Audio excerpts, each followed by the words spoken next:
नमस्कार दर्शकों, स्वागत है आप सभी का फर्स्ट वर्डिक्ट मीडिया में। मेरा नाम है कमलेश देवा और आप देख रहे हैं फर्स्ट वर्डिक्ट का ये खास show I am an artist.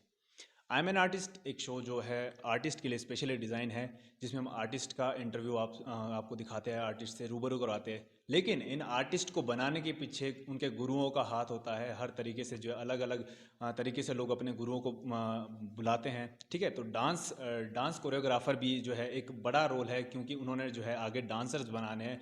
जो वही डांसर जो है आगे जाके बड़े बड़े प्लेटफॉर्म पर काम करते हैं, बड़े बड़े प्लेटफॉर्म पर अपनी प्रस्तुतियाँ देते हैं। तो ऐसे ही डांस कोरियोग्राफर हमारे बीच में हैं। संजू जी, सबसे पहले तो स्वागत है आप सभी का, आपका फर्स्ट वर्डिक्ट मीडिया में। Thank you sir.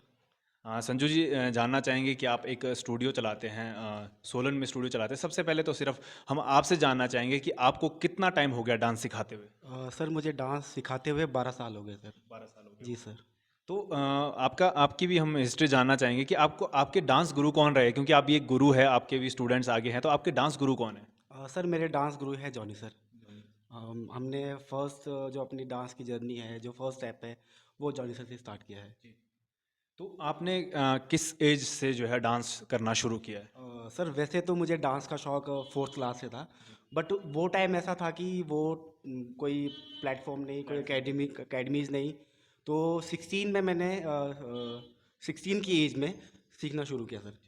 तो मेरे गांव में सिर्फ मैं ही एक था कि जो सिर्फ डांस क्लास जाता था, या मेरे कस्बे से कोई एक था कि मैं ही डांस क्लास जाता था। संजू जी, हम ये भी ज़रूर जानना चाहेंगे कि आप बेसिकली कहाँ से आते हैं और सोलन में कितना टाइम से आप जो है स्टूडियो चला रहे हैं। सर मेरा घर है घट्टी पे, कोठी देवरा। और सोलन में मैं सर 4 साल से अपना ये स्टूडियो चला रहा हूँ। 4 साल से स्टूडियो को रन कर रहा हूँ। और वैसे मैं सर जॉब करता हूँ स्कूल में as a dance teacher sir. हाँ जी तो सर। आप स्कूल को मिला के यहाँ पर आपको टोटल 12 साल जो है डांस सिखाते हुए हो गए। हाँ जी सर। ओके।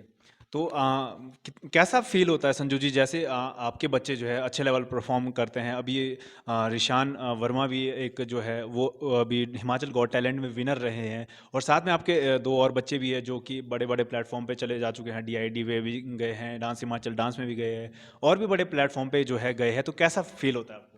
सर कभी सोचा नहीं था मैंने कि मैं कभी टीचर बनूंगा। हम डांस करते थे ये शौक के लिए कि चलो थोड़ा डांस कर लिया, इंटरेस्ट था।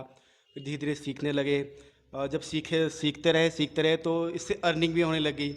अर्निंग हो रही है तो धीरे धीरे जब हम टीचर बने, तो ये तो मेरे लिए तो सच में एक ड्रीम की तरह है कि मेरे बच्चे हैं, या मेरी जो जिनको मैं सिखाता हूँ बड़े बड़े प्लेटफॉर्म पे जा रहे हैं, या कोई कोई कोई प्लेटफॉर्म पे जाके विन कर रहे हैं। तो मेरे लिए तो सच में ये, मेरी तो एक टीचर के लिए एक उसका स्टूडेंट अगर कुछ कर लेता है, वो उसके लिए सबसे बड़ी अचीवमेंट वही है।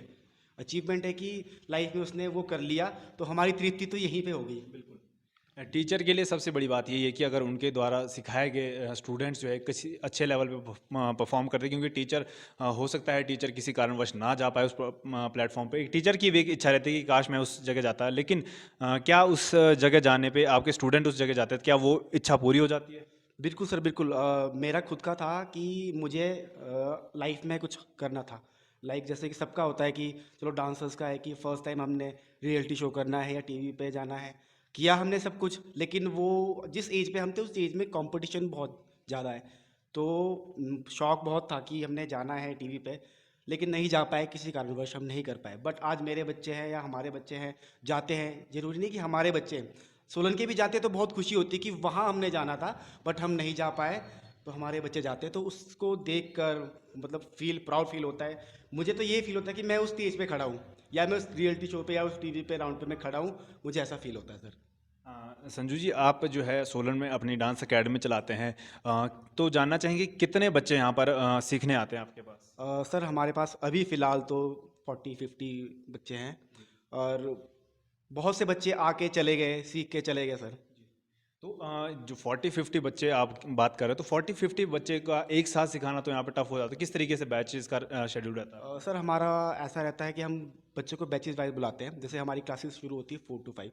4 to 5 हमारे छोटे बच्चे होते हैं, फिर 5 to 6 में हमारे बड़े बच्चे होते हैं, और 6 to 7 हमारे दूसरे बच्चे होते हैं जो एडवांस बैच है, जिसमें हम एक्सपेरिमेंट करते हैं, या जो हमारे बाहर शोज़ पे जाते हैं या कोई कंपटीशन हो उनके लिए उनको प्रिपेयर करवाते हैं। हम इस तरह से अपनी क्लासेस को हैंडल करते हैं सर।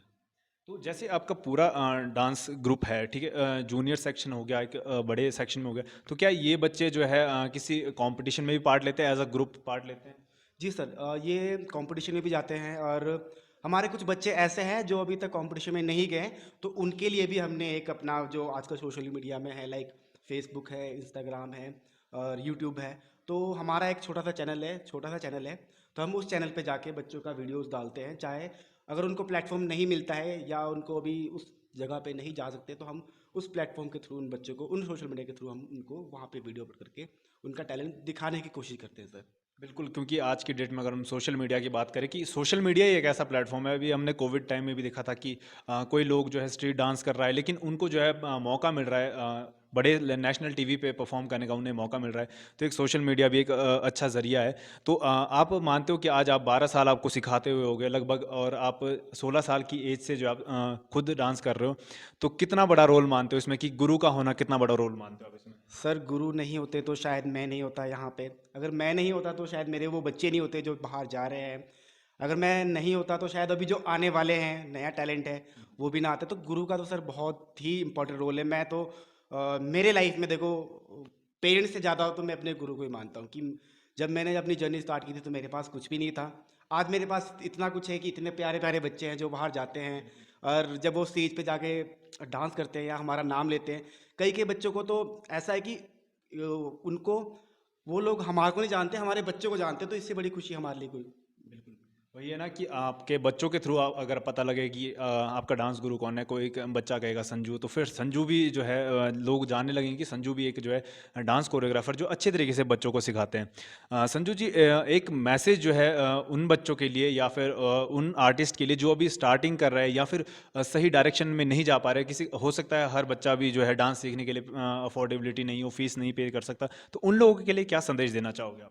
सर सबसे पहले तो जब हम डांस करते थे तो ये प्लेटफॉर्म नहीं था, लाइक जैसे सोशल मीडिया हो गया या अकेडमीज़ नहीं थी। जब हमने शुरू किया तो अकेडमी एक ही थी, जॉनी सर की, हम उनसे सीखते थे। बट अब ऐसा है कि आपके पास सोशल मीडिया भी है, सही जानकारी भी है, आप सीख भी सकते हैं।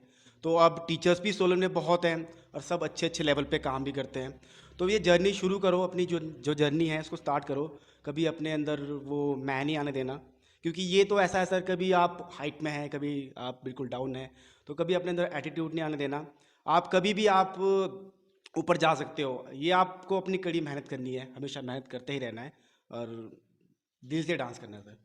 संजू जी, देखो जैसे कुछ बच्चे होते हैं जो जल्दी जो सीख जाते हैं, कुछ बच्चे होते हैं जो जिन्हें बिल्कुल ज़ीरो से सिखाना पड़ता है, या फिर कुछ बच्चे शरारती भी होते हैं, तो ये सारी सिचुएशंस के बीच आप उन्हें कैसे मैनेज करते हो और कैसे उन्हें ट्रैक पे लाते हो आप? सर बच्चे तो मेरे पास तो है कि जब डांस करते हैं तो उनका वो सारा शरारतीपन बिल्कुल ख़त्म हो जाता है, क्योंकि फोकस उनका डांस में होता है। और टीचर ऐसा होता है सर कि उसको, अगर उसको पता है उसको उसको किस पे मेहनत करनी है, अगर उसको इस बच्चे पे स्पार्क दिखता है तो वो उस पे मेहनत करता है। अगर उसको लगता है कि ये बच्चा करेगा तो वो उस बच्चे पे ज़्यादा मेहनत करता है। तो वो बच्चे को अपने आप को दिखाना पड़ेगा, शो करने पड़ेगा कि टीचर को मुझे दिखाना है कि मुझे करना है। तो टीचर मेहनत करता है। अगर टीचर मेहनत नहीं करता है तो उसका मतलब ये है कि आपका वो उसको स्पार्क नहीं दिख रहा है। तो मैं तो सारे बच्चों से ये रिक्वेस्ट करूँगा जो अभी आ रहे हैं या फ्यूचर में कभी आएंगे या कहीं और जाते हैं, तो आप अपने टीचर को दिखाओ कि मेरे अंदर वो स्पार्क है, तब आपके ऊपर टीचर मेहनत करेगा, नहीं तो वो 1 घंटे सिखाएगा, अपना काम वहीं पे खत्म। हाँ संजू जी, एक सिचुएशन आती है, जैसा कि मैं बच्चों से भी पूछा था, कि जब डांस करते हैं तो इंजरी हो जाती है, चोट लग जाती है। चलो बच्चे तो छोटे बच्चे तो कभी कई बार परवाह भी नहीं करते हैं, लेकिन अगर इस तरीके की सिचुएशन आपके सामने होती है तो आप उसको किस तरीके से जो है हैंडल करते हो? सर हम तो कोशिश तो पहले ये करते हैं कि बच्चे को इंजरी ना हो। और वैसे हमारे पास कुछ बच्चे ऐसे हैं जिनको अभी इंजरी हो जाती है, तो वो ऐसा नहीं है कि घबरा जाते हैं, वो खुद अपने आप खड़े होते हैं, तो वो हिम्मत उनके अंदर है। तो मुझे कभी ऐसी मतलब ज़रूरत नहीं पड़ी बच्चों को कि वो सेफ वो ऐसा रखे। तो सर मेरी तरफ से तो ऐसा कुछ नहीं है कभी कि बच्चों को मतलब इंजरी कभी हो जाए, तो ऐसा कुछ। तो दर्शकों, आप देख रहे थे फर्स्ट वर्डिक मीडिया का ये show I am an artist, जिसमें हमारे बीच जो है आज के गेस्ट थे संजू जी, जो कि एक डांस कोरियोग्राफर है, निजी जो है एकेडमी चलाते हैं सोलन में। तो संजू जी, बहुत बहुत धन्यवाद आपका, आपने हमें समय दिया और आपने इतनी अच्छी जो है बातें हमारे साथ शेयर की। Thank you sir, thank you so much sir आपका। दर्शकों का भी बहुत बहुत धन्यवाद, आपने हमें जो है अंत तक देखा, और आप हमारे पेज को फॉलो कर सकते हैं और लगातार आप बने रहे हमारे इस शो के साथ, I am an artist show के साथ। बहुत बहुत धन्यवाद आप सभी का।